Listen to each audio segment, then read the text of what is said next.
A partir de este momento comienza Respira Libre con la doctora Sajitza Mariño. Bienvenidos, como todos los viernes ya estamos retomando nuestro programa de Radio Respira Libre, su programa de salud, el primer programa de salud de TNO Radio y de temas de calidad de vida. Estamos llegando a ustedes gracias a la Dirección General de la Radio, Rafael Casella, Ingeniería en Sistemas, Antonio Calderón, Coordinación de Sistemas, Carolyn Méndez, Producción, Andy Yor Murillo, Control Técnico y Asistencia de Producción, Edgar Pérez, y quien les habla, Sajitza Mariño. Estamos con ustedes regresando, como todos los viernes, de 9 a 11 de la mañana. Y también tenemos nuestros micros a las 7:57 de la mañana y a las 1:57 de la tarde. Afortunadamente, regresamos y nos vamos a mantener con ustedes todos los viernes, pero también nos pueden ver por nuestras redes sociales. Nos consiguen en nuestra página web www.respiralibre.net y en nuestro canal de YouTube Respira Libre. También nos pueden contactar por el Instagram o el Twitter @respiralibre. Vamos a un corte y ya regresamos. Ya regresamos con Respira Libre. Ya estamos de vuelta con Respira Libre. Respirando la historia. Día Internacional de la Lucha contra el Uso Indebido y el Tráfico Ilícito de Drogas. Se celebra el día 26 de junio del 2020, lo proclama la ONU, y se celebra desde el año 1987.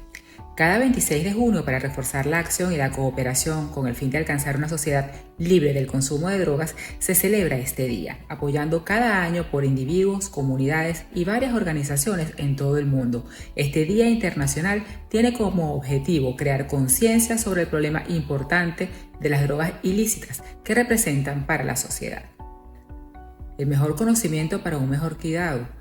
Últimamente, el abordar el problema mundial de las drogas ha sido plagado por información errónea de muchos tipos. Es por ello que este año el tema es Mejor conocimiento para un mejor cuidado. Enfatiza la necesidad de mejorar la comprensión del problema mundial de las drogas y cómo a su vez un mejor conocimiento fomentará una mayor cooperación internacional para contrarrestar su impacto en la salud, gobernanza y seguridad. La Oficina de las Naciones Unidas contra la Droga y el Delito, es decir, la UNODC, alienta a todas las personas, a las organizaciones sin fines de lucro, al sector privado y a los Estados miembros a participar en su campaña a través de las redes sociales para conmemorar este día y los invita a aprovechar los recursos provistos en el paquete de las campañas de redes sociales. Así que un día como hoy, 26 de junio, a colaborar. Estos días internacionales, ¿para qué sirven?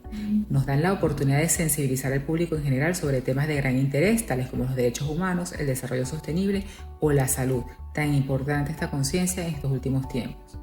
Al mismo momento pretenden llamar la atención de los medios de comunicación y de los gobiernos para dar a conocer problemas sin resolver que precisan la puesta en marcha de medidas políticas concretas.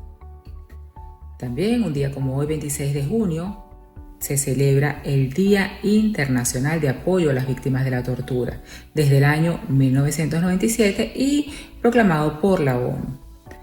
La tortura es un crimen de lesa humanidad. La tortura destruye la personalidad de la víctima y desprecia la dignidad intrínseca de todo ser humano. A pesar de la prohibición absoluta de la tortura, según el derecho internacional, la tortura persiste en todas las regiones del mundo. Las preocupaciones sobre la protección de la seguridad nacional y las fronteras se utilizan cada vez más para permitir la tortura y otras formas de trato cruel, degradante e inhumano.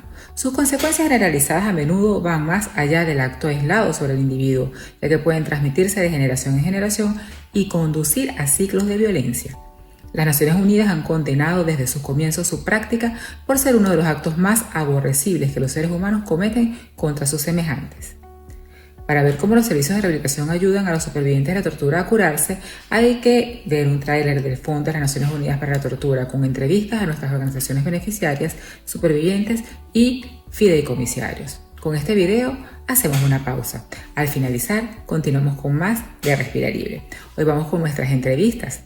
Tenemos 2 médicos que vamos a entrevistar, la doctora Elisa Fiu, hablando sobre la experiencia del COVID a los inicios en Francia. También tenemos a la doctora Graciela Soler, compañera con la que tengo el honor de estar dentro de un grupo internacional de estudio de olfato y gusto, y que también nos está hablando un poco sobre cómo su trabajo con su trayectoria durante todos estos años en Argentina la llevó a ser invitada para este grupo internacional, al cual pues también tuve yo el honor de ser invitada a través de su persona. También vamos a hablar de temas de calidad de vida, un poco tomando la conciencia de todo lo que estamos viviendo en la coordinación mente-cuerpo con el ingeniero Günter Spasik, que tiene más de 40 años dando charlas sobre la conciencia mente-cuerpo, que está muy de moda en estos últimos tiempos, pero con él vamos a ver cómo en la industria petrolera y en las grandes corporaciones este tema ya se estaba tocando hace más de 40 años. Y bueno, vamos a ir con nuestro espacio de respirar y degustar los aromas, con nuestro querido compañero, el periodista gastronómico Jesús Nieves Montero. Y bueno, vamos a completar con un espacio de un breve comentario sobre este trabajo internacional del olfato al que pertenezco. Ya regresamos.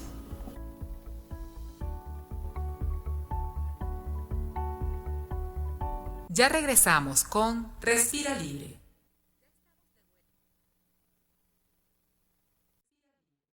Ya estamos de vuelta con Respira Libre. Realizó medicina interna en Francia, es diabetóloga también con especialidad en Francia y trabaja en el Hospital de Celestat en Francia y nos va a hablar sobre su experiencia de los inicios del COVID en la región donde trabaja. Sigamos. Programa de radio vía web en TNO Radio y tenemos a la doctora Elisa Filiu, una doctora egresada de la Universidad Central de Venezuela, pero que hizo su formación como médico internista en Tarragona, España, y es diabetóloga y trabaja en el este de Francia. Trabaja en la provincia de Alsacia. Y queríamos, en vista de la actualidad que estamos viviendo con el coronavirus, queríamos saber cuál es la realidad, cómo empezó y cómo lo está viviendo un médico actualmente en el epicentro de la infección del coronavirus en Francia. Elisa, encantada de que estés conmigo. Hola, encantada de verdad de participar en esta entrevista y sobre todo contigo.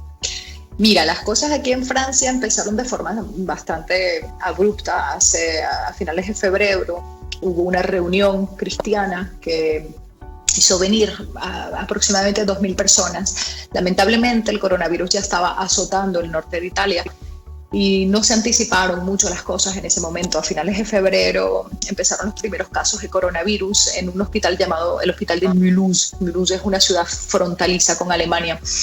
Y la llegada exponencial de pacientes fue lo que alertó.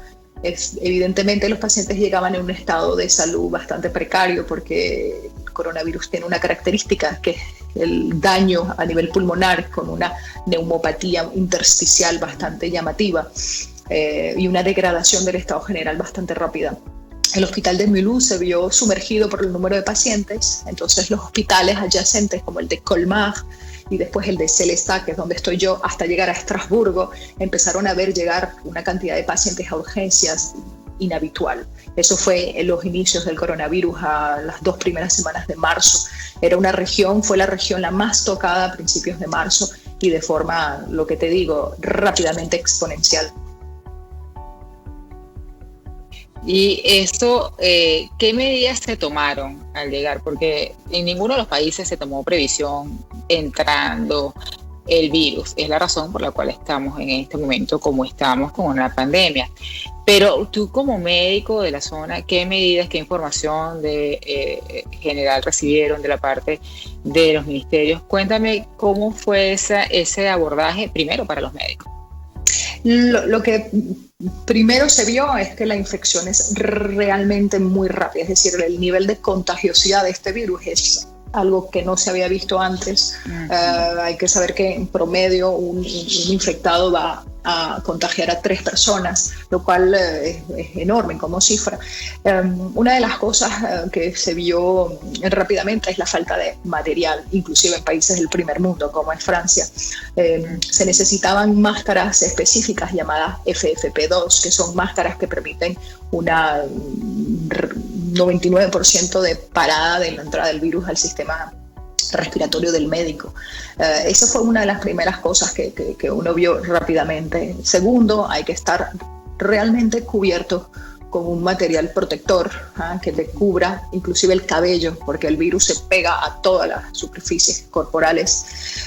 Otra cosa, la utilización de guantes. Entonces eso fue un poquito problemático porque los stocks en los hospitales no estaban listos completos, claro, para el azote de pacientes que llegaron. Y otra cosa que se vio rápidamente es cómo habilitar una unidad de urgencias que permita justamente el pasaje de pacientes con esta patología y de otros pacientes con otras patologías que llegan habitualmente a urgencias. Esto también fue algo que se aprendió, como se dice en Venezuela, a los coñazos, es decir, por la llegada de pacientes, el estar completamente obstruidos por neumonías relativamente graves. La mayoría de las que llegaban a urgencias eran bastante graves. Otra cosa que también hizo el gobierno es que habilitó, no sabría cómo se traducirían en Venezuela, pero las ambulancias tenían que venir además preparadas con FFP2, con máscaras específicas, una especie de cubre cabello como se usa en quirófano, una protección de plástico para la ropa. Entonces también hubo que poner a los urgenciólogos que están en las ambulancias también con una vestimenta específica para evitar que se contagien ellos mismos. Todo eso fue puesto, la verdad, con un poco de retraso, pero como teníamos la experiencia de Mulhouse primero, que fue la primera tocada, los otros hospitales rápidamente se pusieron al tanto y anticiparon mejor.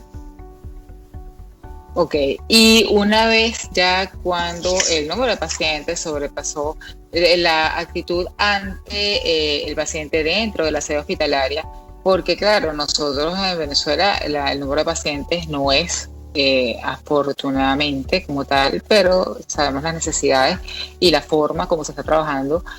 Ustedes estaban bien dotados dentro del hospital. Lo que se llenó fue la zona de urgencias, habilitaron cuántas salas de cuántas camas para el paciente. ¿Cómo fue ese abordaje?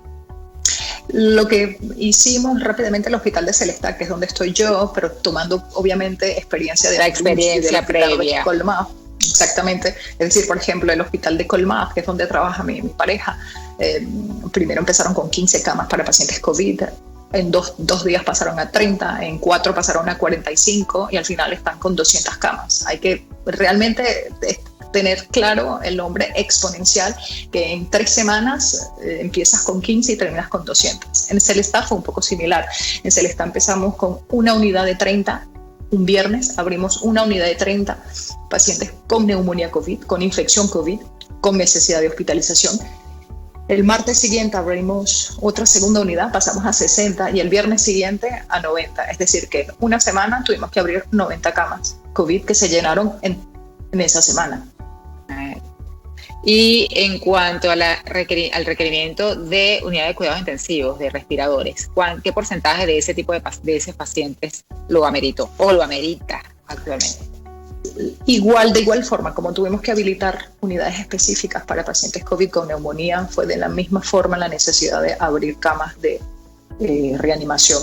Hay que saber que los pacientes con neumonía COVID necesitan una intubación prolongada de 14 días en promedio, lo cual colapsó totalmente los servicios de reanimación.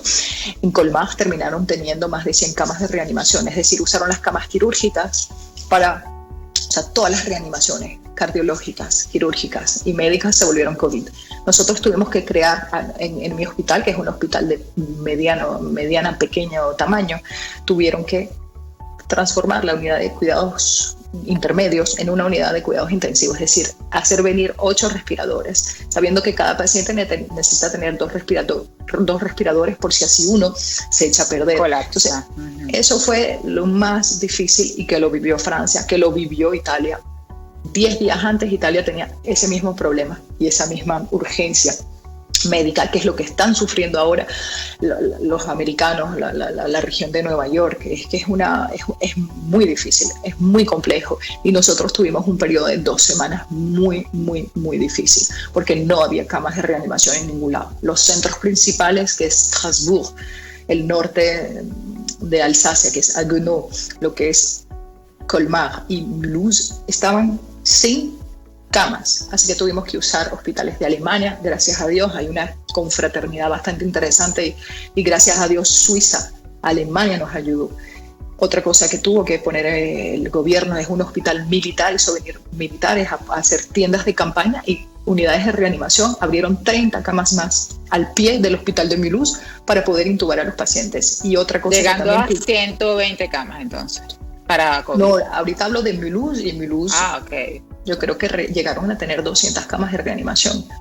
Y hay que añadir a esto que el gobierno tuvo que hacer traslados en aviones específicos a centros en el sur de Francia que no tenían, cuyas UCIs estaban medio vacías, e inclusive con trenes se mandaron pacientes al centro de Francia a usar las UCIs del centro de Francia, de tanto colapso que hubo en la región del este de Francia.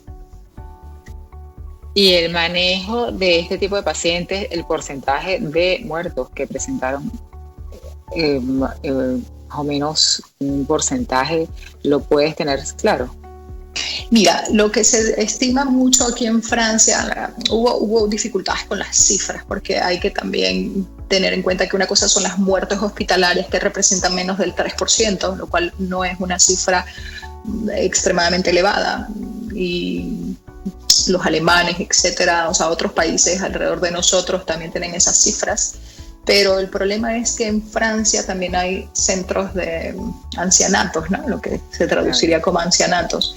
Entonces empezaron con contaminación.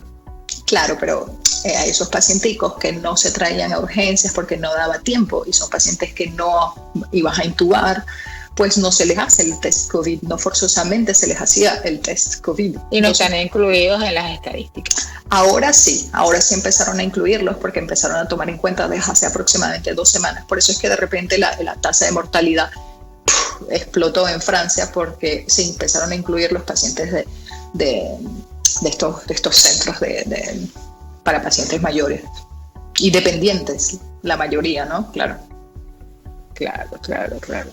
En cuanto a esta experiencia, ¿cómo consideras tú que se esté manejando en la actualidad, que ya, como decía, ya la curva no está en ascenso, a lo mejor ya está en un plató?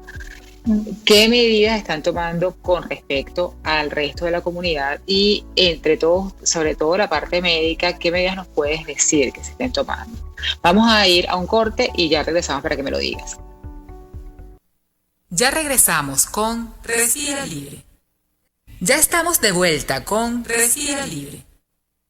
Con Respira Libre, con la doctora Elisa Filiu, que está trabajando en el este de Francia, médica internista, diabetóloga, formada en Venezuela como médico general y posteriormente su especialización en Europa.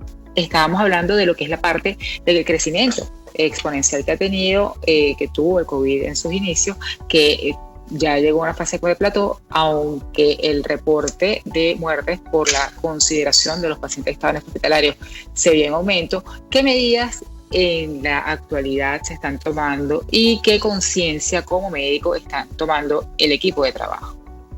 Mira, las medidas generales que se pusieron rápidamente en marcha aquí en Francia fue la de confinar. No sé si existe ese verbo, porque el confinamiento, el poner en cuarentena. No, sí, aislar.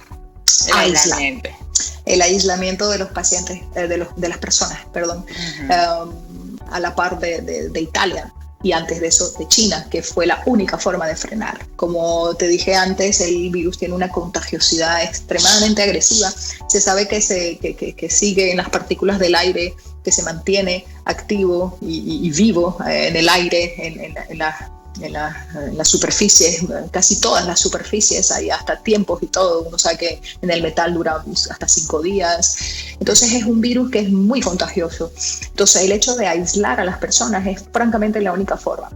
Hay que saber que los pacientes que sufren de la enfermedad también son en un porcentaje menor. No conocemos realmente cuántas personas han tenido contacto con el virus. No se conoce, se conocerá muy pronto. Las serologías están ya casi listas para empezar a hacer serologías a todo el mundo, aquí en Francia por lo menos, pero es un virus que desconocemos todavía, su mecanismo, sus mutaciones, por ejemplo, o exactamente cómo hacer reaccionar el sistema inflamatorio del paciente. Entonces las medidas de aislamiento es la básica, la más importante, es decir, todo el mundo en su casa, nada de contacto estrecho con absolutamente nada, exceptuando para ir a hacer compras, etcétera. Entonces ahí se pusieron medidas específicas. Tenemos que llenar, para salir, tenemos que llenar un formulario, que hay policías controlando las salidas de la gente. Tenés derecho a 1 hora de actividad física, a ir al supermercado. En el supermercado, todos los supermercados han puesto medidas para separar a las personas. Distanciamiento. Exacto, se pueden entrar máximo, 20 personas en un supermercado. Depende del tamaño, evidentemente, del supermercado. No te puedes, hay una especie de líneas en el piso que tienes que seguir para ir a agarrar tus verduras, para ir al agua, etc. Esas son cosas que se cree que han facilitado también el llegar a ese plató, porque justamente coincide con el inicio del aislamiento, que fue el 18 de marzo. Sí, definitivamente son medidas que a nivel mundial hay que respetar. Es lo que nosotros hemos tratado siempre de cuando estamos conversando, es decir, que la conciencia individual es lo que lleva a la mejoría social, porque si la persona no toma en cuenta y no está clara de ese tipo de que es la medida básica, pues no se va a llegar nunca al plató, y es la forma en que sigue creciendo. Y la conciencia médica, el trabajo como médico, la parte ya entre compañeros cuando uno está recibiendo pacientes, los que están haciendo evaluaciones previas a los que van a los quirófanos, los que están previos a los que van a unidades de terapia intensiva, ¿cómo es ese manejo y cómo es la información que se va transmitiendo entre los médicos?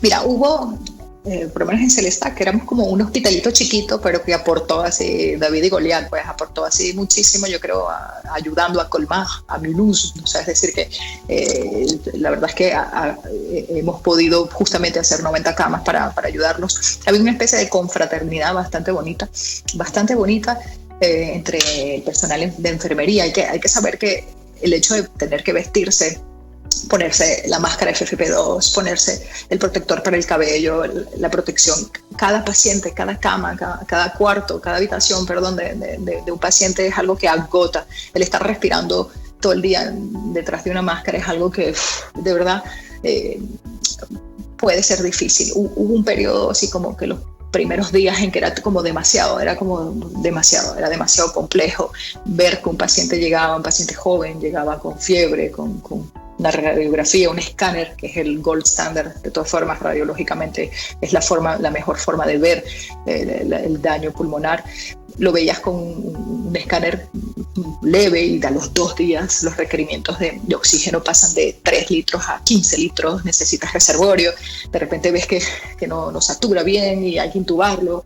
Esa rapidez era bastante desconcertante, pero es verdad que hay como una especie de, no sé, supongo que lo llevamos en los genes, ¿no? O no sé, desde nuestra formación desde más chiquitos, que es que uno lo da todo, pues. Uno lo da todo, y hemos tenido mucha ayuda de los cirujanos, por lo menos en España, en Tarragona, donde mis compañeros están. Yo sé que los cirujanos, los oftalmólogos, los otorrinos ya olvidan su especialidad y se vuelven médicos. COVID, es decir, hay que hacer COVID, pues se hace COVID. Todos hacemos lo mismo, y eso es algo que se agradece. También de la comunidad. Aquí en Celestac nos traían comida, pizzas al mediodía, nos hacían tortas, nos traían chocolate. Todos los pequeños artesanos alrededor que hacen sus propias cosas, hasta vino nos han traído. O sea, ha habido como una especie de solidaridad. De solidaridad, esa es la palabra.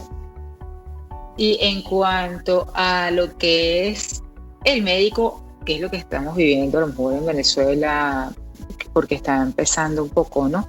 Al médico regresar a su sitio de habitación, al enfrentarse a lo que es su zona residencial, su familia, ¿cómo es ese choque que hay? Porque definitivamente lo hay. Tú tienes tus cuidados en el hospital, pero tú sabes que tú eres una persona portadora y que lo puedes llevar a tu sitio donde estás viviendo. La receptividad de los vecinos, el cómo lo manejas con la familia.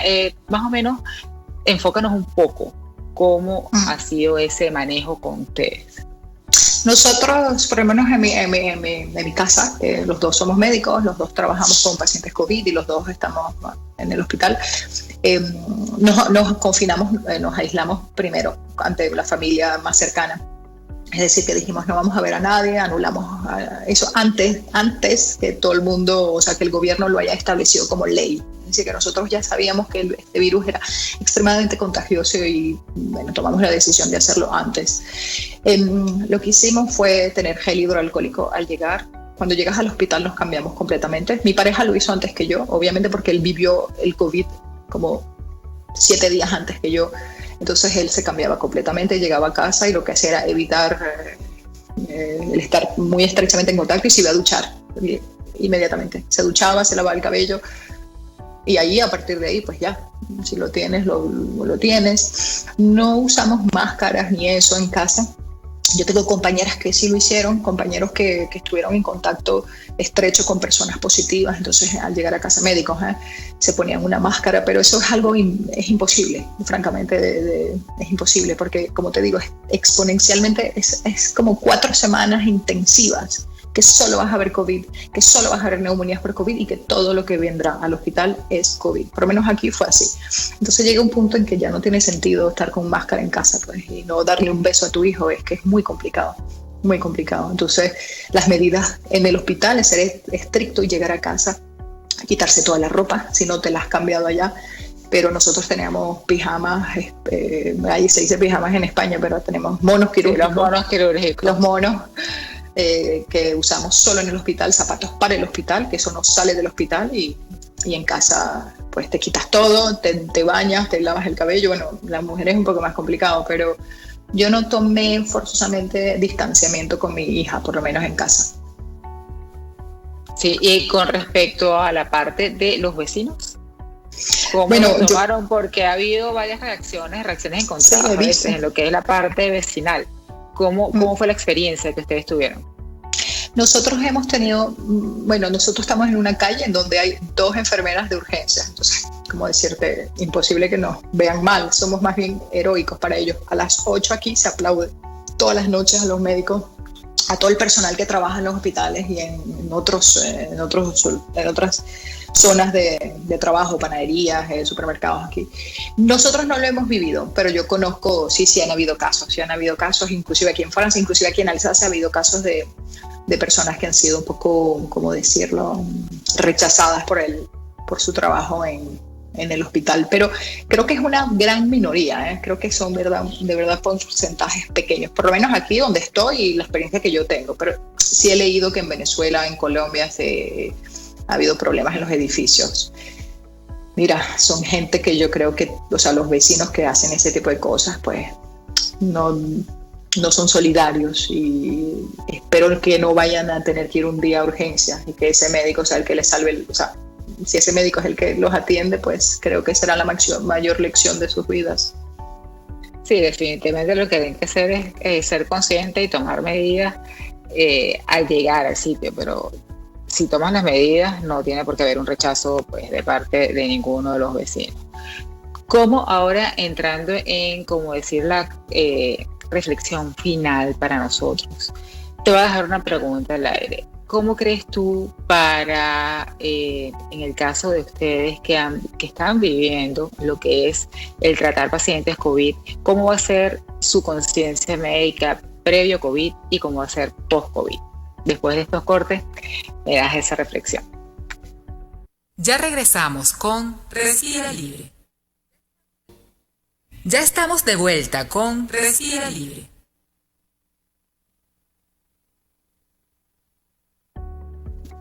Sobre todo porque con respecto, por lo menos en Venezuela, yo porque me agarró afuera no estaba, ¿no? Pero no todo el mundo está trabajando la parte del COVID. Y la experiencia de los que sí lo vivieron, pues a lo mejor en este momento no lo estamos todos trabajando, pero llegará un momento que todos trabajaremos. Y me gustaría esa reflexión final. Ok, regresemos. Y regresamos a nuestra última parte de entrevistas con Respiro Libre con la doctora Elisa Filiu, una médico egresada de la Facultad de Medicina de Venezuela, internista de España, diabetóloga y que trabaja en la provincia en Francia y que nos está dando la experiencia. Quedamos con una pregunta al aire para cerrar este blog. ¿Cómo a título personal, por ejemplo, ustedes que son una pareja de médicos, cómo ha cambiado su concepción o su forma de ver lo que es la especialidad, o sea, lo que es el trabajo médico y la interrelación pre-COVID a post-COVID.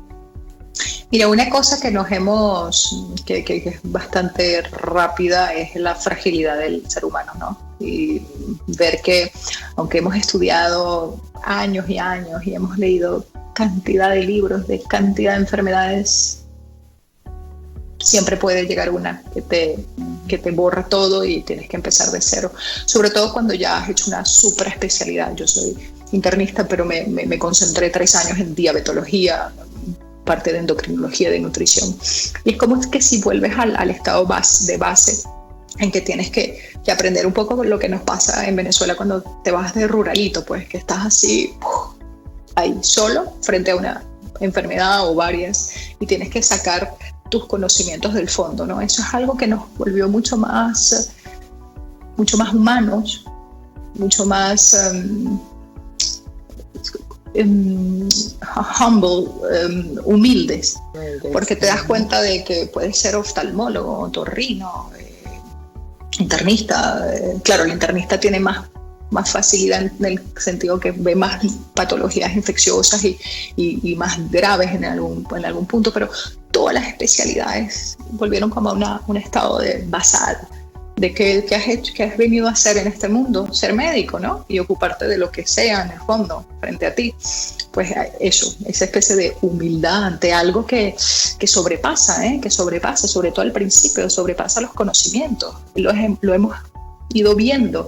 Te digo, el COVID tiene algo que tiene como 4 fases, una fase presintomática, una fase sintomática leve, y cuando pasas a la tercera y cuarta, la tercera es un estado de una marea inflamatoria que no sabes por qué y no tienes cómo frenarla, y es algo bastante, hay que decir, bueno, tengo que dejar ese cuerpo hacer su lucha, yo lo voy a ayudar, lo voy a intubar, o no, porque no todo el mundo se intuba, pero hay que esperar. Y después tienes una cuarta fase, de repente el paciente va mejor y se va a su casa y regresa con una embolia pulmonar bilateral. Entonces es un virus que nos ha vuelto a abrir los libros. Hemos necesitado volver a leer, a mirar, a buscar para tratar de entenderlo y ganarle la batalla. Y luchar en conjunto para ganar la batalla. Yo creo que ha unido muchísimo. Sí. De hecho, estamos todos los países del mundo unidos. Ahorita no hay frontera, ahorita no hay pues nada que nos diferencie unos de otros, ni el que estudia más ni el que estudia menos. Yo creo que también a nivel general eso es una de las cosas que vamos a dejar o que va a quedar como aprendizaje, porque en el fondo todas las cosas tienen un aprendizaje. Bueno, Elisa, de verdad que me encantó que compartieras con nosotros tu experiencia. Ha sido un placer tenerte aquí y bueno, esperemos el micrófono a nosotros que te pueda volver a entrevistar para que sigamos compartiendo un poco cómo va a ser esta evolución. Muchísimas gracias, que nos seguimos trabajando. Y alguna forma de contactarte, tus redes sociales, si alguien quisiera ponerse en contacto contigo. Mira, yo tengo las redes sociales en Facebook, en Instagram, comparto bastante la parte médica, la compartí mucho. Ahora es verdad como estamos en una fase un poco de mejora. Francamente hemos bajado a 30 camas libres ahora, ya no hay tanto COVID en urgencias, se ve de forma flagrante que por lo menos hay una frenada que te alivia mucho.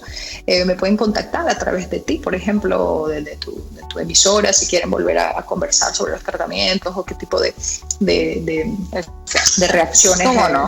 Lo vamos a colocar, Elisa Filiu, y lo colocamos en nuestras redes de Respira Libre. Claro que sí. Bueno, muchísimas gracias. De verdad, Elisa. Encantada. Gracias. Ya regresamos con Respira Libre. Ya estamos de vuelta con Respira Libre. Continuamos con nuestra sección de especialistas. Vamos a hablar ahora, van a ver la entrevista con la doctora Graciela Soler, que ella es otorrinolaringólogo argentina. Tengo el grato honor de trabajar en su grupo. Ella creó el grupo GEOC, desde el grupo especializado de olfato y gusto, el cual tiene muchos años trabajando y de verdad ha hecho interesantes aportes. Vamos a hablar con ella y van a ver también la participación dentro de un grupo de estudio para pérdida de olfato y gusto con la patología del COVID, y es una entrevista sumamente interesante. Continuemos. Para comunicarse con la producción del programa, haz clic en Respira Libre en tnoradio.com o síguenos en nuestras redes, @respiralibre. Respira Libre. En nuestro programa de entrevistas con Respira Libre, en la parte de que estamos entrevistando médicos importantes.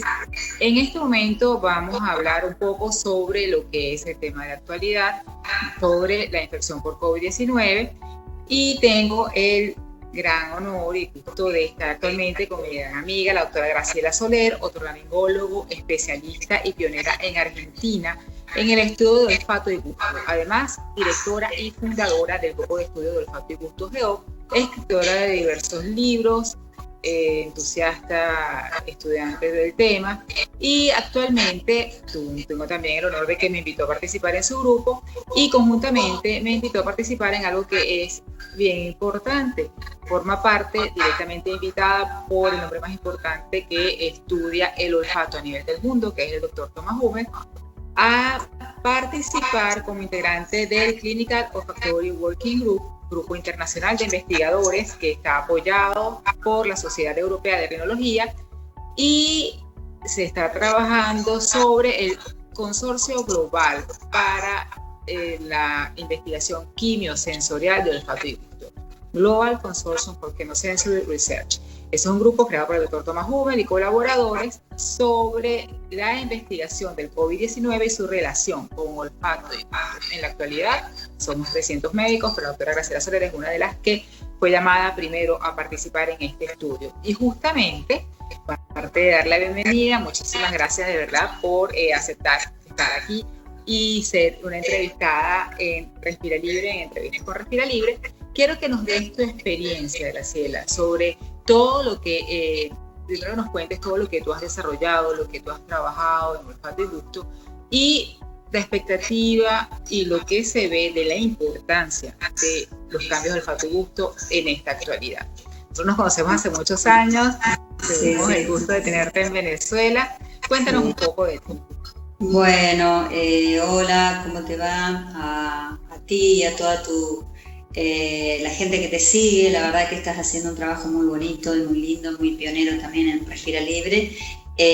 Bueno, contenta de estar aquí contigo, de poder hablar un poco sobre lo que está en todos los diarios, todos los días, ¿no? En la relación de las alteraciones del olfato y gusto con el COVID-19 o este virus que nos tiene a todos en casa, ¿no? Con respecto a lo que me preguntabas, bueno, sí, la verdad que tengo en este momento, te puedo contar que ya son 22 años que estoy dedicada casi exclusivamente a esto. Empecé en 1998 en el Hospital de Clínicas, en el servicio de otorrinolaringología. Dije, quiero hacer algo, amaba la clínica, sigo amando la clínica, y dije, bueno, a ver qué se puede hacer. Bueno, olfato no había nadie, no se sabía nada, y empecé a hacer algo inédito, Sajitza, que es, creé una atención diferente, dándole mucho valor a la entrevista personal. Yo estoy a veces hasta 2 horas, he estado 3 horas con el paciente, entonces creo esa atención más personalizada, más de contención, porque son pacientes que vienen ya de muchas consultas, sin tener un diagnóstico certero, una opinión certera. Y entonces yo decía, hay que aprender, creé esta frase, ¿no? Hay que aprender a descifrar un nuevo lenguaje clínico. Y me sirvió muchísimo, aparte de mi formación médica también. Tuve unos cuantos años de formación psicoanalítica, tengo muchos amigos y amigas psicólogas de quien aprendo mucho. Y fíjate, el olfato, como todos los demás sentidos, estamos hablando de pura subjetividad. Cada paciente es único. Cada paciente te refiere de una forma u otra. Nunca obviamente todo el mundo dice no tengo olfato y gusto, pero hay determinadas cosas que solamente cada paciente puede decirlo. Por supuesto, entonces, que depende de su memoria sensorial, cuál es, qué es lo que perciben como determinado olor o cuál es tu recuerdo. Es totalmente personal. Y fíjate, Sajitza, que para que te des una idea, lo que a mí me sorprendió en mis primeras primeras investigaciones en el siglo pasado, cuando el paciente venía y decía, por ejemplo, ¿no? Le decía, bueno, ¿y qué olor siento? ¿Un olor lindo, un olor feo? Y por ejemplo decía la nafta, y para algunos la nafta, o sea, el combustible, ¿cómo se dice? El gasoil, la gasolina. La nafta, ¿cómo es? La gasolina, ahí está. La gasolina. La gasolina. Hay pacientes que te dicen, qué rico olor, ¿no? Ay, amo esto. Y hay otros que dicen, ay, esto es espantoso. Lo mismo con la naftalina. Hay gente que dice, ay, esto es un olor espantoso. Y otro dice, ay, no, esto me recuerda a mi abuela, la casa de mi abuela, por ejemplo, ¿no? Y por ahí en determinadas patologías como el postviral, que estamos viviendo, que no solamente hay una alteración cuantitativa, o sea, puedo oler menos, hiposmia o no oler nada, una anosmia, sino que también está aparejado casi siempre lo que el paciente dice, siento un olor feo que me acompaña cuando quiero tomar algo, por ejemplo, una gaseosa que antes era rica, ahora me sabe espantosa, qué sé yo, un chocolate, el chocolate me sabe a rancio. Bueno, eso se llama, tanto a nivel del olor, se llama parosmia, ¿no? O sea, es una alteración cualitativa. Y a nivel del gusto se dice disgeusia, parageusia. Entonces, te imaginas esa calidad de vida del paciente, ¿no? Y hay otras personas que vienen y te dicen, no, pero yo tengo un olor, pues sí, feo. No, tengo 2 o 3, no solo los muchos que te dicen, no, tengo un olor a vainillado. Siento olor a flores, ¿me entiendes? O sea, fíjate la subjetividad de cada uno. La mayoría dice olor feo y otros no, olores lindos. Sí, porque quedan hasta como lo que asocien. Claro, y también como fantosmia. Por ejemplo, lo tengo en el libro, en el primero y en el segundo también, un señor que me consultaba diciéndome, vengo a consultarle porque me despierto a la noche, o sea, era una fantosmia, o sea, el olor no estaba, sino que se lo imaginaba, un olor fantasma, una fantasma, decía, tengo permanentemente olor a flores del sur de Francia. Ese fue su motivo de consulta. Y después, bueno, entre una cosa y otra nos pusimos a hablar y me dice, lo que pasa es que yo me voy a practicar francés en la Provence, en Francia, y bueno, y de ahí. O sea, ligado también a los sentimientos, a las emociones, a las vivencias, a los recuerdos, ¿no? ¿Y cómo empezaste tú en este mundo del olfato? ¿Qué te llevó a ti ahí? ¿Cómo empezaste en el mundo del olfato? Mira, ¿qué te llevó a ti? ¿Sabes una cosa? Yo, aparte de médica o médico, como se dice a veces también, tengo un pasado muy artístico, por decírtelo. No sé si sabías esa cualidad mía. O sea, me gusta escribir poemas, me gusta escribir canciones. Yo cantaba. En mi pueblo me conocen como Gracielita Soler, la que cantaba y hacía poemas. Entonces siempre tuve una cierta inclinación hacia las cosas emocionales, hacia toda la parte espiritual, ¿no? Y tú sabes que, bueno, eso yo lo tenía, pero claro, empecé otorrino, y yo empecé otorrino porque quería ser laringóloga, quería estudiar la voz con Z. Y después en esa época no existía lo que existe ahora. Yo te estoy hablando del 84, 85, y me decían, no, eso no hay nada, no se puede. Y bueno, seguí avanzando, y había el doctor Tercián, no sé si lo conocés, lo debes conocer, un rinólogo de Argentina, junto con la esposa, la doctora Carmen, me dice, ¿y por qué no haces olfacción? ¿Por qué nadie lo hace? Tú con esa sensibilidad que tienes. Y lo fui pensando, pero ¿sabes cómo empiezo? Cuando en el 98 me quedo sin trabajo, el trabajo más importante que tenía, me quedo con otro que me ayudaba más o menos a comer, y digo, bueno, sí, tendré que hacer algo diferente, a ver si puedo hacer algo para abrirme camino. Y bueno, me quedé sin trabajo y ahí empecé a estudiar. Bueno, digamos, no estoy muy bien ahora tampoco, porque soy muy idealista y creo que lo poquito que he ganado siempre lo he invertido en mis libros, en mis viajes, pero contenta.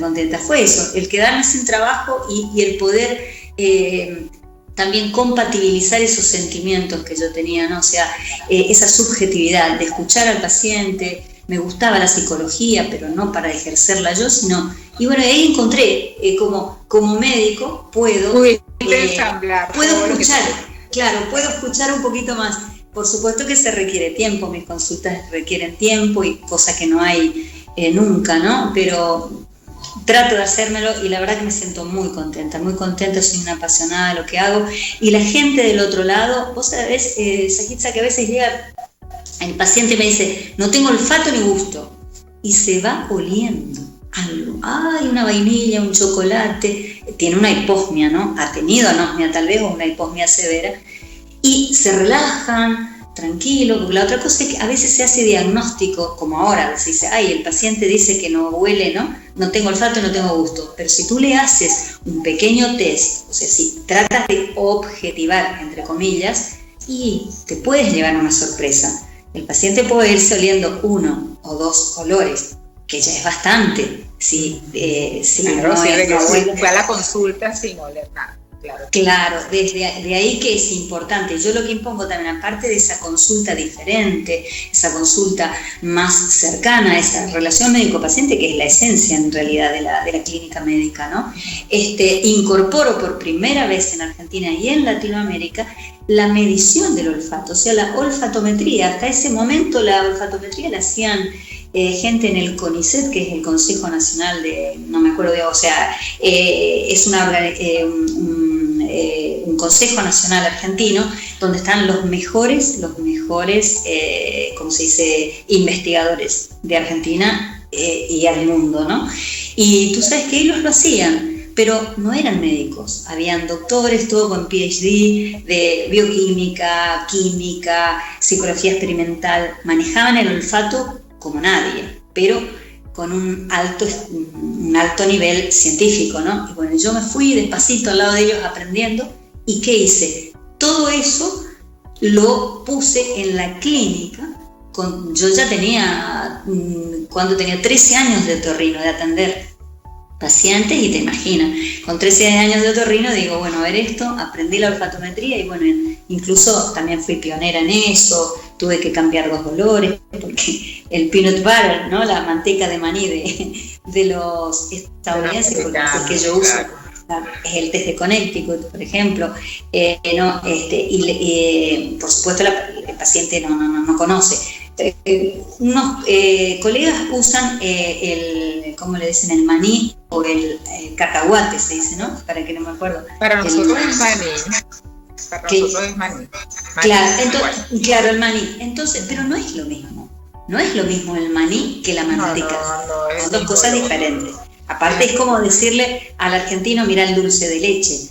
Y el dulce de leche no tiene, ¿me entiendes? Entonces, el otro olor que tuve que cambiar es la canela. En esa época y todavía la canela no se conoce. En Venezuela sí se conoce más. Sí, en Venezuela es muy utilizada. Claro, pero en Argentina no. Ahora sí, bueno, porque le ponen canela al dulce, ¿cómo se llama?, al arroz con leche o al café. Pero en esa época me decían, y esto confundían con vainilla.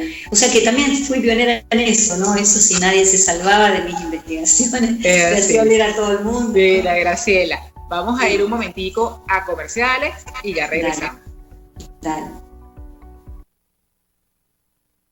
Ya regresamos con Respira Libre. Ya estamos de vuelta con Respira Libre.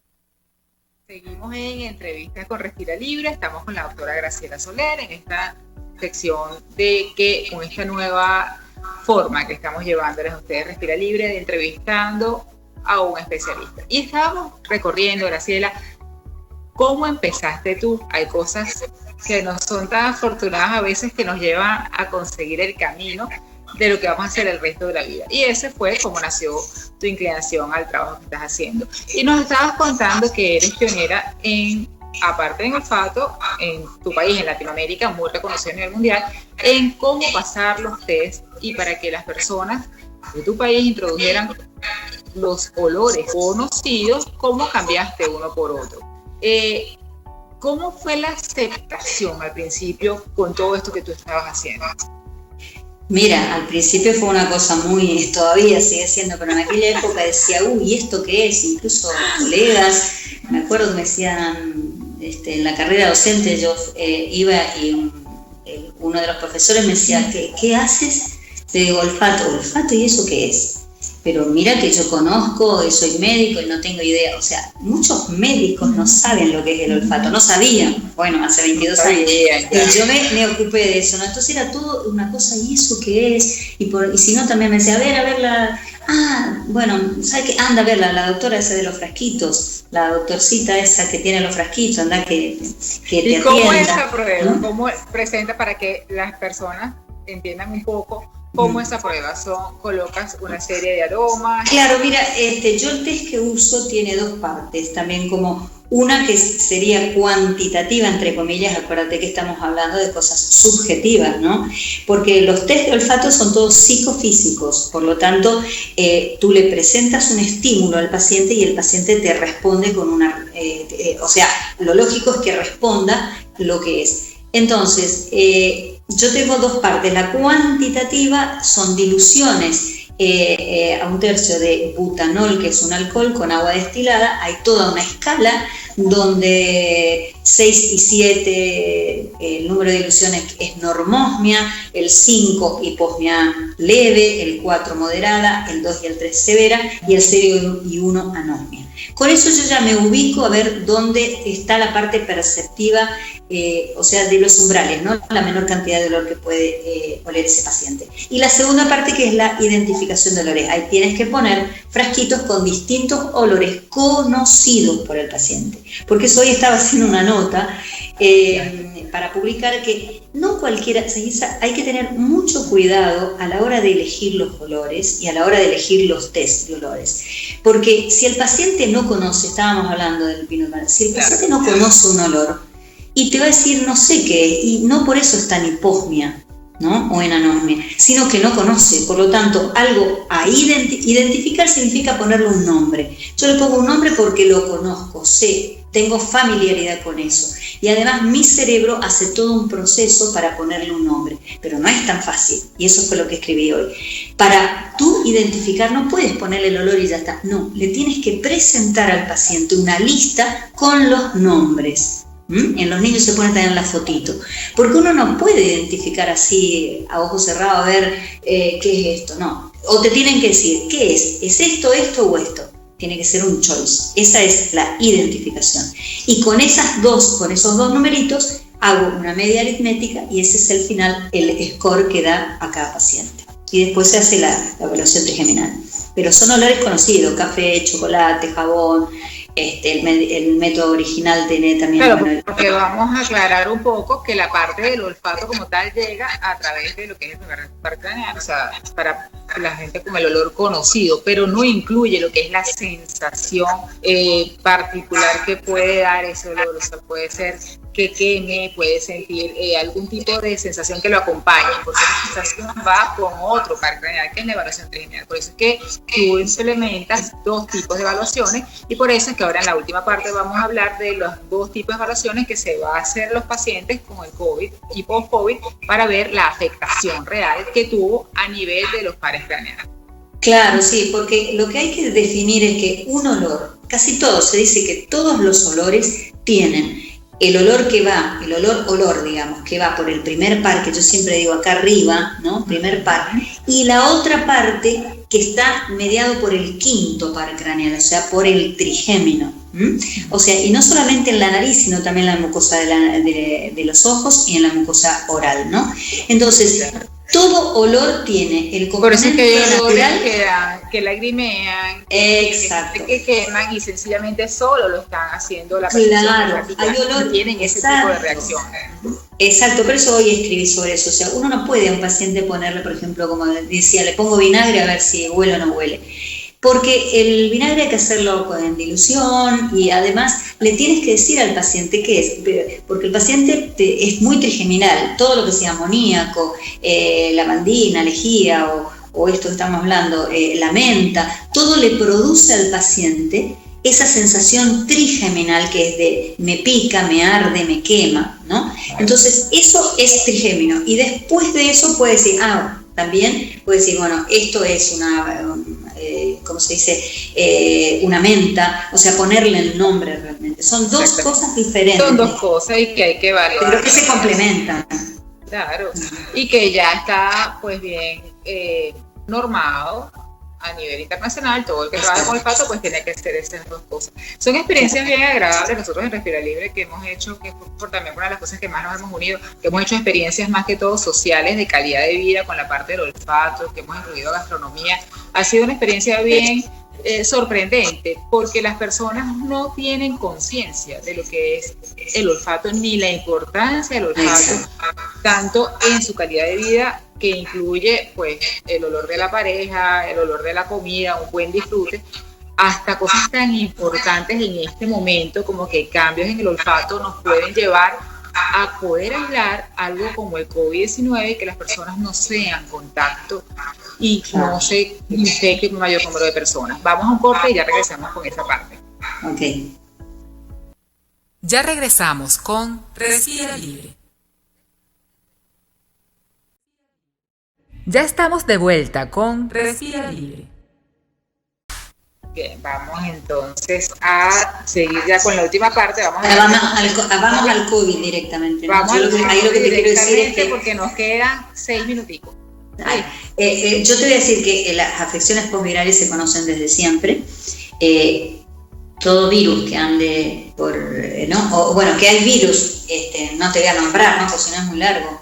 Tenemos 6 minutos. Tenemos 6 minutos. Bueno, yo te voy a decir que hay virus generales que están en el medio ambiente. Y nombro un poco lo que se está haciendo con este equipo de trabajo para darle la importancia y ya cerramos. ¿Te parece? Dale. Cambiarme y tener mi live también. Bueno, dale. Más bien. Okay.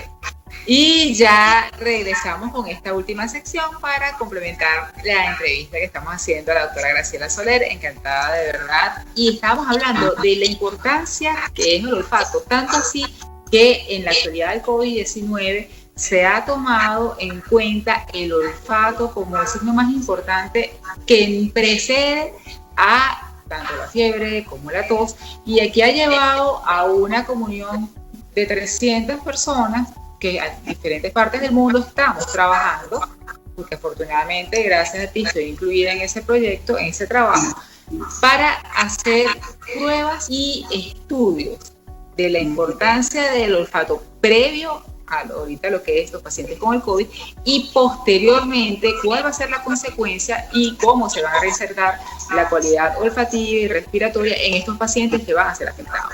Cuéntanos un poco sobre tu expectativa, tu visión de cómo ha pasado a ser el olfato de algo que nadie consideraba importante a algún que tiene en este momento. Claro, el tema es la causa, ¿no? O sea, estamos en este momento, todo el mundo conoce el virus, conoce al COVID-19 o como se llame. O sea, nosotros los que estamos en olfatología hace muchísimos años, yo te diría que los primeros trabajos datan hasta del 1800, se sabe de la causa viral, el post-viral. O sea, hay virus que están en el medio ambiente que penetran por la nariz, penetran por la nariz, y destruyen células que son las neuronas olfatorias que están en el techo de las fosas nasales, e incluso pueden atravesar la lámina cribosa, ese huesito, ¿no? E incluso puede hasta dañar a células del bulbo olfatorio, o sea, ya en el cerebro.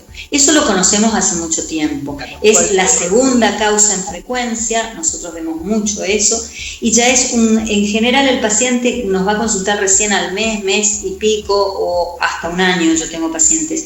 ¿Por qué? Porque después que se le va la inflamación, dicen no puedo oler y no puedo tener gusto. En realidad lo que no puede es oler, ¿no? Y el gusto, en general, es la consecuencia de que no tiene el olfato. Claro, no puede oler lo que está comiendo, por lo tanto no tiene ese disfrute, ese deleite que yo siempre explico en las conferencias, ¿no?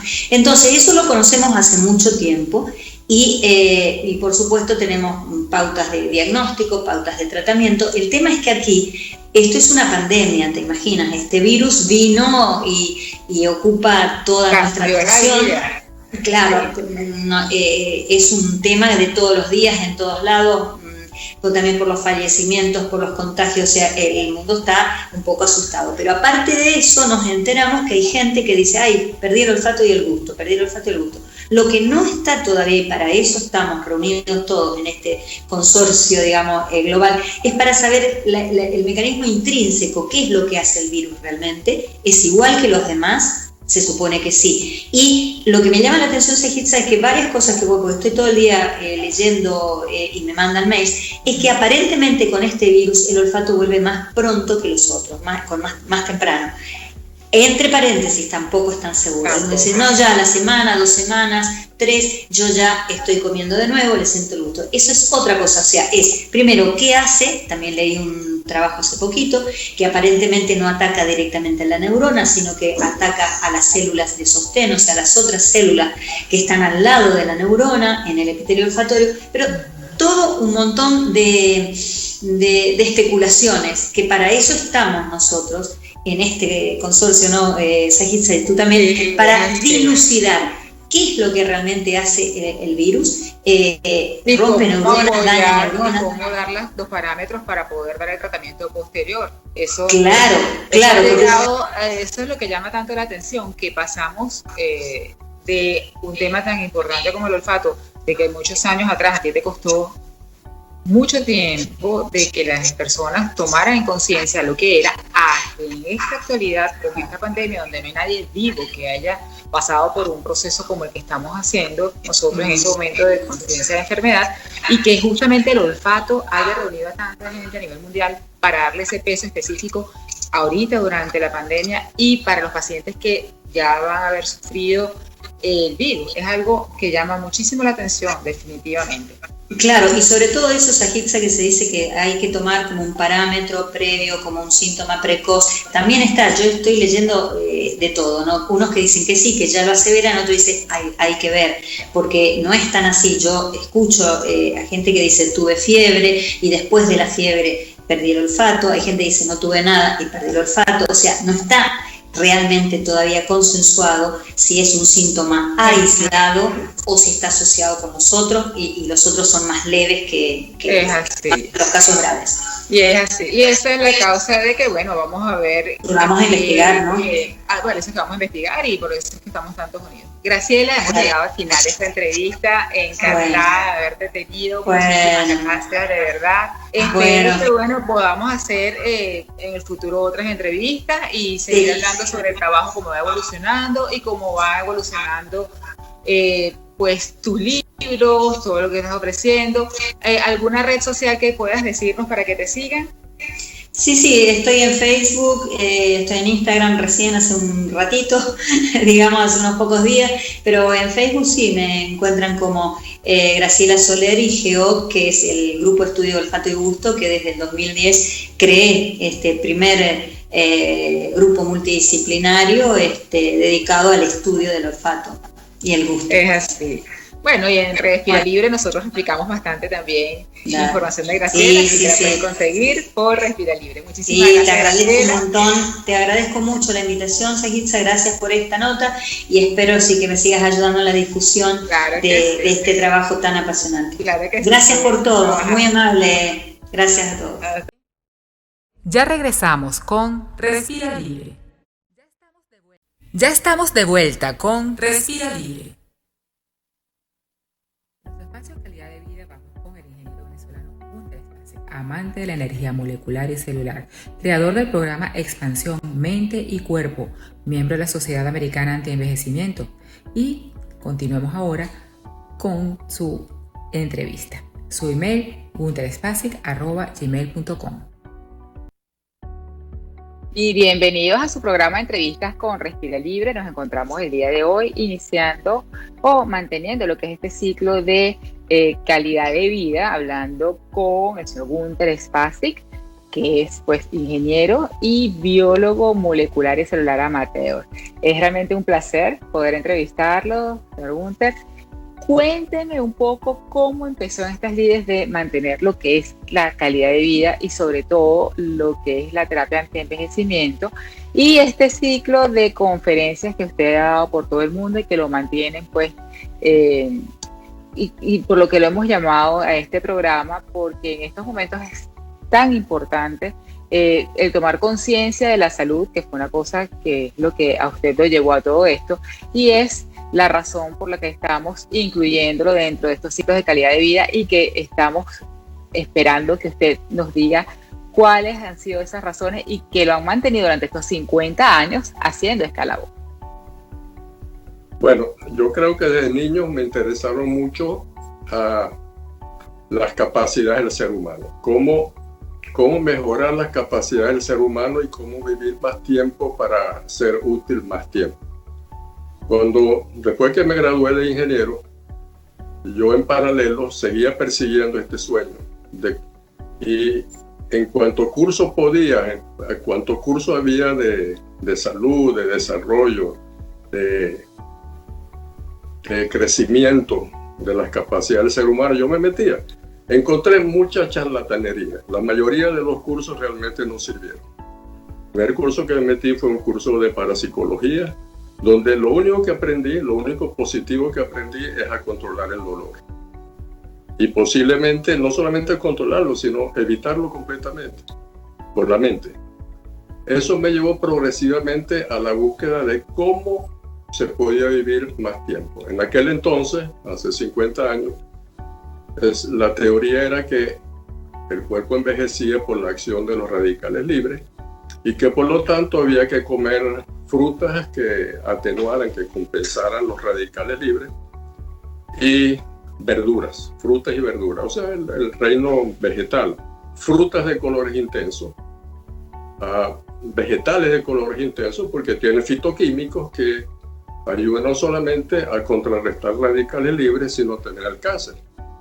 Esa teoría sigue vigente. Pero también se decía que la alimentación no era suficiente. Había que tomar actividad física, había que mejorar las condiciones físicas del individuo, lo cual sigue siendo vigente, pero que además había que tomar suplementos alimenticios. Yo empecé a tomar desde ese momento vitamina C, vitamina A en forma de betacaroteno, vitamina E. Y creo que a través de los 50 años surtieron efecto. Ahorita voy a cumplir el mes que viene 78 años y tengo muy poca pérdida de masa muscular. Tengo la fortaleza que tenía cuando tenía 30 años. Puedo saltar, puedo pararme de cabeza, puedo dar vueltas en las barras de gimnasia, puedo practicar judo. Y muy pocas veces me enfermo, pero muy pocas veces. ¿Pero eso es todo lo que ha hecho o ha realizado alguna otra cosa? Solamente la vitamina C, vitamina A. Estudié más profundamente en cuanto pude dentro de mi carrera en la industria petrolera. Llegó un momento en que pude hacer uso de los contratos de asistencia tecnológica y siempre pensando en cómo aumentar el potencial del ser humano, aumentar su utilidad, quise preparar una especie de curso, una especie de programa para mejorar el potencial de todos los recursos humanos de la empresa, que es el recurso más importante. Entonces, logré contactarme con el departamento Mente-Cuerpo de la Escuela de Medicina de Harvard y traje consultores que me ayudaron a formar un programa que llamé Expansión Mente-Cuerpo. Porque no solamente se trata del cuerpo, se trata también de cómo mantener el cerebro más tiempo de manera funcional y cómo hacer uso del enorme potencial que ofrece la conexión mente-cuerpo. En ese momento caminamos, entre otras cosas, caminamos sobre carbón encendido, lo cual realmente es trivial, porque el carbón, si uno camina sobre él, no nos puede quemar fisiológicamente. No es porque la mente actúa sobre eso. El gran, salto que hay que hacer es que la mente sobrepase al terror de caminar sobre carbón encendido. Pero después podemos hablar de eso. De ahí desarrollé un programa y empecé a dar conferencias de expansión mente-cuerpo en Petróleo Venezuela, en la sala de reuniones grandes de Petróleo Venezuela, en la Avenida Libertador, y empecé a dar charlas en todas las universidades. Finalmente, cuando me retiré de las actividades en la industria petrolera, mis charlas llamaron la atención en diferentes partes del mundo y me invitaron a dar conferencias en Puerto Vallarta a un grupo de gerentes de alto nivel de Hitachi. Como premio de su destacada actuación, yo tuve el honor de ser uno de los invitados para ese programa.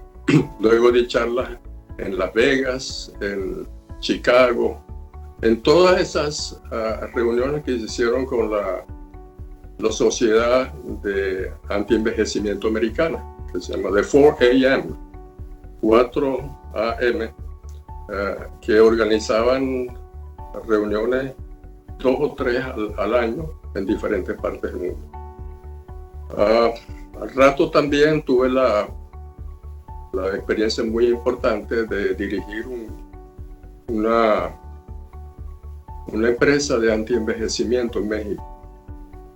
Entonces mis clientes eran médicos y me di cuenta de que los médicos estaban muy preparados con especialidades en órganos diversos, pero conocían bien poco de tecnología o digamos, conocimiento profundo sobre biología celular. ¿Por qué el cuerpo envejece? Eso es la pregunta fundamental que yo siempre me he hecho. Entonces para mí sigue siendo vigente que el cuerpo envejece por 2 razones. Una, los radicales libres. Pero a diferencia de todo el mundo que dice que los radicales libres dañan las células, yo creo, y muchos otros, que los radicales libres, como se originan dentro de las mitocondrias, que son los organelos que producen energía, en la fase de fosforilación oxidativa, cuando se convierte el ADP en ATP, en ese momento se generan los radicales libres y están envueltos en una cápsula que es la mitocondria. La primera víctima, por supuesto, va a ser la mitocondria. Y a medida que la mitocondria pierde capacidad de producir energía para la célula merma su capacidad de producir proteínas. O sea, con el daño acumulado a través del tiempo, al mermar la producción de proteínas, estamos mermando masa muscular, masa ósea, hormonas, también son proteínas, cartílago, piel. Entonces, por ahí van los tiros. Pero además, estamos conscientes de que en 1960, los primeros años de 1960, Leonard Hayflick vio en su laboratorio que las células, por más que las alimentaba bien, no duraban más de unas 50 divisiones celulares. Entonces él publicó sus estudios, no lo creyeron las sociedades científicas, hasta que 10 años después sí estuvieron de acuerdo de que efectivamente hay un límite a la división celular. Y se descubrió que ese límite de la división celular estaba dado por el acortamiento de los telómeros. Los telómeros son las capas protectoras al final de los cromosomas que impiden que se deshilachen y hagan contacto con otros cromosomas, y eso sería un desastre terrible. En la medida que llegamos a ese punto de que ya las células no se pueden dividir más porque los telómeros se acortan en cada división celular, entramos en lo que se llama senescencia celular, porque ya no se pueden dividir. Al principio no parece una gran tragedia porque tenemos células en el cuerpo que tampoco se dividen. La mayoría de las células cerebrales tampoco se dividen y nos tienen que servir para toda la vida. Hay personas que han vivido 123 años, más de 120 años, y han tenido lucidez cerebral. O sea que el que las células no se dividen no es muy trágico, excepto que en las células que se dividen mucho, como la piel, como la parte interior del estómago y de algunas vías muy especiales, empiezan a dar señales de daño. La piel se ve muy arrugada, etc. Pero, sorprendentemente, se ha determinado que las personas que hacen ejercicio, las personas que comen la forma correcta de comer, podemos hablar de eso luego, y las personas que tienen poco estrés tienen telómeros más largos.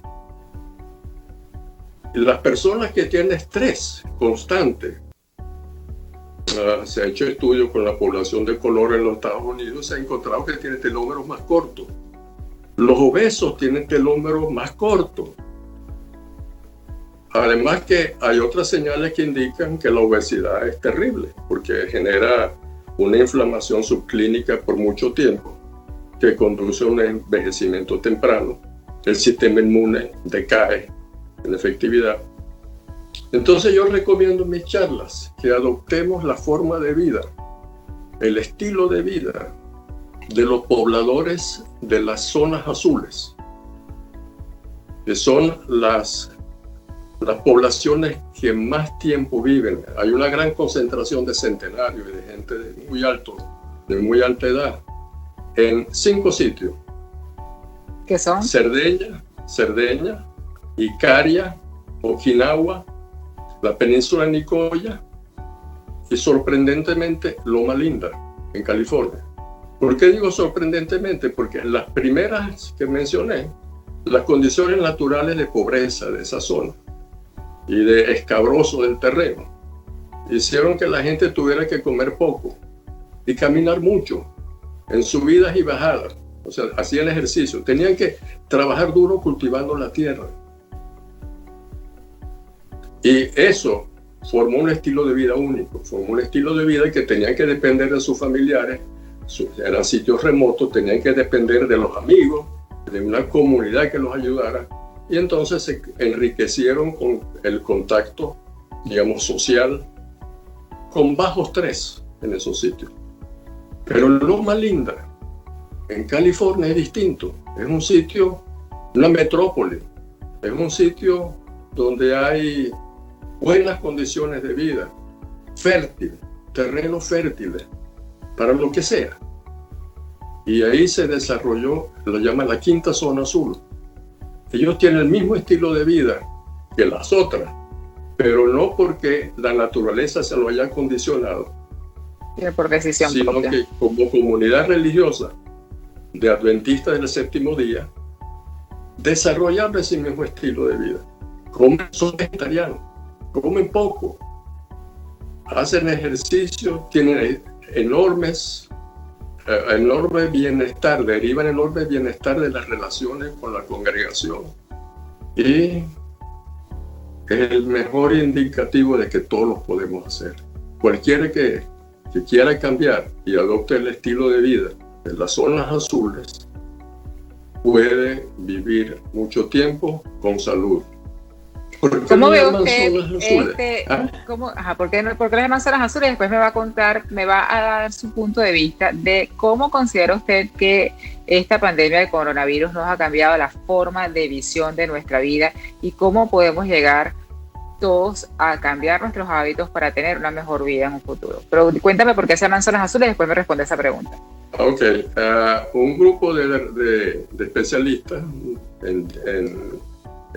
médicos principalmente fueron a la zona de Cerdeña, donde se sabía que hay una población muy longeva, y marcaron en el mapa con tinta azul la zona de Cerdeña, y de ahí en adelante se asociaba zona azul, la tinta azul marcada con la longevidad, la característica de longevidad. Ahora, sobre el coronavirus, yo creo que los cambios grandes están todavía por verse. O sea, vamos a ver una enorme influencia de cambio que ya empieza a emerger. O sea, la educación va a cambiar fundamentalmente. Ahora, se ha visto que, interrumpido por tener que hacer distanciamiento social, los salones de clase, muchos institutos han logrado continuar la vida escolar hasta graduar a lo que les correspondía graduarse a través de estos medios cibernéticos, teleconferencias. Van a proliferar. Esto está para quedarse. O sea que sin duda hay mucha gente que necesita el contacto social, conectarse con su profesor, con los demás, hacer intercambio intelectual. Pero sin embargo va a quedar una gran posibilidad de hacer las cosas a distancia, hacerlas a través de medios digitales, que para algunos alumnos será mucho más cómodo, Mientras que para otro va a ser una tragedia, porque, ejemplo, en los Estados Unidos muchos niños reciben, además de educación, reciben alimentación gratuita 2 veces por día mientras asistan al colegio. Entonces ya se ve que muchos de esos grupos están pensando en cómo darle alimentación. Les llega a la casa a los niños que no pueden ir a la escuela. Sin embargo, pero en cuanto a los estilos de vida para longevidad o a la concientización, bueno, ¿cree usted que con este cambio, porque de por sí ya estábamos en una onda de todo cambiando el estilo de vida, mejorando, pero a raíz de esto yo creo que va a ser un poco más acentuado y que la salud ya es un tema que a muchos está olvidado, pero ya no? Mira, muy buena observación, porque lo primero que notamos es que la gente no puede ir a los gimnasios. Y notamos que, sin embargo, hay desarrollos físicos extraordinarios de la forma más insospechada en las casas. Mucha gente ha descubierto que ellos pueden hacer ejercicio por sí solos, no necesitan maquinaria de ningún tipo, sino que simplemente, bueno, mi esposa y yo trotamos dentro del apartamento. Y muchos lo han descubierto, saltos, simplemente saltar es un buen ejercicio aeróbico. No se necesita cuerda, o sea, uno puede tener una cuerda imaginaria y saltar, porque la cuerda es simplemente para darle ritmo al salto. Pero se ha encontrado que levantando cualquier peso podemos hacer ejercicios de resistencia, porque de hecho necesitamos hacer las dos cosas. Necesitamos hacer ejercicios aeróbicos que nos mejoren las condiciones cardiovasculares y necesitamos hacer ejercicios de fuerza para no perder masa muscular. Entonces todo eso se está descubriendo, o sea, esa parte va a ir claramente a dar un cambio fundamental en la forma de ver la manera de ejercitarse. Pero no termina ahí la cosa, sino que muchas comunidades estaban acostumbradas a salir a almorzar o almorzar cerca del trabajo, y la mayoría, particularmente en Estados Unidos, se come mucha comida chatarra, que es la comida rápida. Eso está desapareciendo. Ahorita se enfatiza en las casas, en los sitios de distanciamiento social. La gente tiene que cambiar. Y entonces están saliendo unos chefs de manera increíble, naciendo en diferentes sitios, en sus casas. Yo estoy entre ellos. O sea, yo he empezado a cocinar, cosa que no hacía antes, y lo disfrutamos mucho mi esposa y yo. Asimismo, creo que va a cambiar el enfoque de qué debemos hacer cuando queramos salir, el enfoque de qué cosas debemos apreciar. Sabemos que los vuelos no van a ser lo mismo, sabemos que las líneas aéreas van a implementar programas donde exista la posibilidad de hacer distanciamiento, porque este virus no se va a acabar así nomás. Seguro que va a tomar muchos años hasta que tengamos inmunidad todos. Inmunidad ya bien sea porque nos ha dado el virus o porque existe una vacuna. Pero mientras tanto, mientras tengamos inmunidad todos, que va a ser varios años, es lo que yo creo, vamos a tener cambios de actitud, cambios de enfoque, cambios radicales en diversión. Esas grandes congregaciones, esas grandes reuniones que hacíamos, fiestas, eso no va a ser igual. Los eventos sociales, las reuniones de tipo profesional, donde se anuncian nuevas tecnologías, los shows de informática, los shows de carros, los shows de yate, va a cambiar radicalmente. Entonces va a cambiar. Si eso cambia, va a cambiar también todo lo periférico a eso, todo lo asociado con eso. Como por ejemplo el sistema de información, el sistema de propaganda, los anuncios, la simple forma del periodismo va a cambiar radicalmente. Y creo que para bien todo eso. Sí, una parte de conciencia de conciencia plena que nos va a llevar a todos, pues a pensar, no a estar en automático, porque la velocidad ha cambiado. Entonces, yo creo que una reflexión que usted empezó hace 50 años, que es empezar a trabajar o empezar a investigar sobre cómo durar más, el antienvejecimiento, el mantener el pensamiento formal con la longevidad. En este momento, el que no había entrado en conciencia o el que no estaba en la onda de la mejor vida, pues yo creo que ha tenido que centrarse, pensar un poco y ubicar que la salud realmente es importante, ¿no? Y empezar a buscar todas estas cosas, porque creo que nos está llevando a todos a llegar a esa misma reflexión que usted llegó hace 50 años y empezó a trabajar por eso. Bueno, yo creo que es muy sabio lo que estás diciendo. Yo creo que la gente debe darse cuenta de que la manera de mantener protección contra estas enfermedades es fortaleciendo el sistema inmune. Finalmente, la única defensa que hay contra el virus es el sistema inmune. No hay antibióticos que funcionen contra el virus. Quizá haya vacunas de tipo inmunización previa, pero no se ha desarrollado para este virus. Pero cualquier virus que venga, la defensa está en nuestro sistema inmune. Y para fortalecerlo necesitamos ser activos. O sea, bajar nuestros índices de grasa. Tenemos que, pues, la grasa intestinal, la grasa abdominal, es un bloquea contra la efectividad del sistema inmune. Hay que,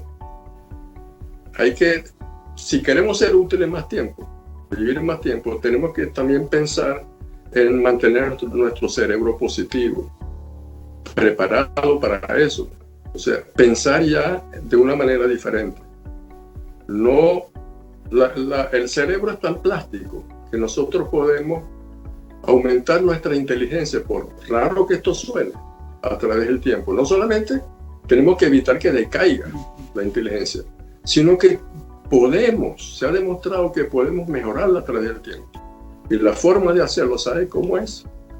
Es darle al cerebro sorpresas de vez en cuando. Aprender un idioma, tratar de aprender un idioma. Aunque no se aprenda, no importa. Lo importante es el esfuerzo que se haga para aprenderlo. Aprender a tocar un instrumento musical. O simplemente hacer las cosas, en vez de hacerlo con la mano dominante, hacerlo con la mano no dominante. Eso va a hacer que el cerebro genere nuevas interconexiones. Y entre más interconexiones, más inteligencia, más creatividad, más capacidad de ser útil. Sí, eso realmente ahorita está muy en boga también lo que es el mindfulness, y eso que se está diciendo es lo que es uno de los fundamentos de mindfulness, que es generar nuevas o una mejor inteligencia con mayor desarrollo cerebral y utilizando la parte de la sorpresa y todo eso. Pero eso justamente ya estábamos más o menos en una onda a nivel mundial de tomar conciencia, pero yo creo que este punto de aquí en adelante, posterior a esta pandemia, pues nos va a llevar a todos y nos está llevando a todos a eso. Y por eso es una de las razones que yo quería entrevistarlo a usted, porque esta misma conciencia que estamos tomando todos en este momento, usted la empezó a tomar hace 50 años y ha ido trabajando en base a eso, y definitivamente yo creo que es a donde nos va a llevar o a donde nos debería llevar la conciencia de mejorar la calidad de vida, de cómo podemos tenerlo. Yo quiero añadir algo. ¿Cómo no? Yo creo que una de las cosas más importantes que debemos desarrollar, o sea, debemos cultivar, es la conexión mente-cuerpo. El sistema inmune y la mente están conectados por citoquinas en el nervio vago, o sea, se comunica, el sistema inmune se comunica. Las grandes tragedias, los grandes estrés generan envejecimiento prematuro y toda una serie de problemas fisiológicos. Y los pensamientos positivos, por contrario, mejoran la capacidad del individuo. Pero es más, yo he tenido experiencia conmigo mismo, con mis seres queridos alrededor, donde la mente los ha curado. O sea, la visualización del proceso de curación, junto con una amplitud para aceptarlo, ha hecho casi milagro en la curación del individuo. Entonces, yo recomiendo fuertemente pensamiento positivo, evitar envidias, evitar otro tipo de sentimientos bajos, ir a sentimientos mucho más amplios de colaboración, de ayuda y de magnanimidad. Definitivamente así debe ser. Pero Gunther, de verdad que ha sido encantador hablar con usted en estos momentos donde tenemos que dar un vuelco todos a nuestra vida. Muchísimas gracias por compartir todo lo que usted ha hecho durante estos 50 años, por compartir su experiencia. De verdad que encantada de haberla tenido y bueno, seguiremos conversando. Yo estoy más encantado por esta oportunidad. Muchas gracias. Muchas gracias a usted. Seguimos. Respira News. Y en nuestra sección de Respira News tengo el gusto de invitarlos el día de mañana a el primer seminario científico del 2020 del GEO, Grupo de Estudio Olfato y Gusto, donde vamos a hablar sobre generalidades, diagnóstico y tratamiento y un informe actual del GCCR, el Grupo de Estudio Mundial de Olfato y Gusto al que pertenezco. Va a estar la doctora Graciela Soler, que es la que lo está dirigiendo, especialista en olfato y gusto, directora y fundadora del GEO, dando una breve reseña teórica sobre los sentidos químicos, olfato, gusto y el sentido químico común. Ella también va a hablar un poco sobre los test de casa, sobre los tratamientos de hiposmia, posmia y hipogeusia, y vamos a tener de invitada especial a la doctora Yanina Pepino, que es profesora asistente en el Departamento de Comida y Ciencia para la Nutrición Humana, de lo que es la División de Nutrición Humana de Illinois en Estados Unidos. Nos va a hablar sobre los estudios de gusto y olfato en poblaciones de interés clínico. Ella está coordinando gran parte de lo que es este grupo de estudio de GCCR, del Global Consortium of Chemosensory Research, al que pertenezco. También va a estar la doctora Cecilia Morales, otorrino, especialista en olfato y gusto de Uruguay, hablando sobre el protocolo de olfato y COVID del Ministerio de Salud de Uruguay, y va a estar mi persona hablando sobre lo que ha sido mi experiencia y el aporte en el área de español para la realización de las encuestas, que es lo que se les pasa en este grupo de evaluación de los pacientes con COVID en los primeros 15 días que han presentado sus síntomas, y un poco sobre lo que se ha recogido con esta evaluación y con estas encuestas. Bueno, con esto los invito al día de mañana en nuestras redes sociales, @respiralibre. Pueden hacer lo que es el registro para acompañarnos. A las 12 del día vamos a estar hablando sobre esto. Para comunicarse con la producción del programa, haz clic en Respira Libre en tnoradio.com o síguenos en nuestras redes, @respiralibre. Respira Libre. Respirar y degustar los aromas. Hola, buenos días, doctora. De verdad que muchísimas gracias por hacer posible este reencuentro en la sección a Respirar y Degustar los Aromas. Bueno, es evidente que todo el tema de la pandemia nos ha cambiado la vida, las dinámicas. Quería aprovechar brevemente para felicitarla por todo el trabajo que ha estado desarrollando a través de entrevistas y segmentos informativos durante toda esta coyuntura. Los hemos estado siguiendo con atención. Nosotros a su vez también hemos estado siguiendo pues con mucho interés todo lo que ha sucedido con la gastronomía en estos meses, porque hay que recordar que como efectivamente el sector de alimentos en prácticamente todas partes del mundo es considerado uno de los sectores esenciales, por más que, por supuesto, las formas de servicio, de atención, mutaron de la atención presencial a las opciones de pick-up y delivery, siempre se han mantenido activos en buena medida quienes ya contaban con esta opción, pues por supuesto que lo que hicieron fue adaptar las medidas sanitarias correspondientes. Quienes no comenzaron a explorarlo por un tema de, en algunos casos, básicamente subsistencia, en otros por aprovechar la oportunidad que se generaba dado este escenario. Entonces quería repasar con la audiencia, que también es una gran alegría pues reencontrarme con su audiencia, doctora, 4 tips, un artículo que realizamos para snobgourmet.com de 4 tips que nosotros calificamos para pedir delivery y no morir en el intento.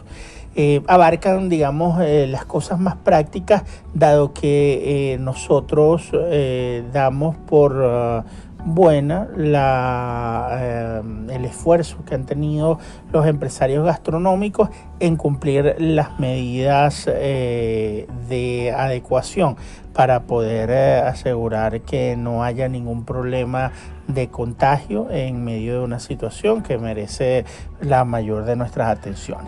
Entonces, el primero de los puntos es que yo creo que vale la pena que ustedes revisen si el local al que ustedes quieren pedir delivery tenía previamente delivery. Esto lo hacemos énfasis en esto porque hemos visto que lamentablemente algunas empresas, algunos negocios que han intentado incursionar en el delivery han tenido una percepción errada de que se trata simplemente de empaquetar comida y enviarla, y realmente, insisto, más allá de los protocolos de seguridad, hay un conjunto de previsiones que hay que tomar para poder hacer que la comida llegue efectivamente a la casa de las personas. Hay que recordar que incluso hay cadenas de hamburgueserías que han preferido mutar a un servicio de ofrecer los ingredientes para cocinar en casa ante la posibilidad de que enviar la hamburguesa totalmente cocinada y armada termine por llegar a la casa de la persona, del cliente, de cualquier manera. Entonces, de principio yo le doy prioridad a aquellos negocios que yo sé que tienen una tradición de entrega en casa, porque están acostumbrados a esto y cubren todos los aspectos logísticos para esto. Luego, el segundo punto sería el de revisar el menú.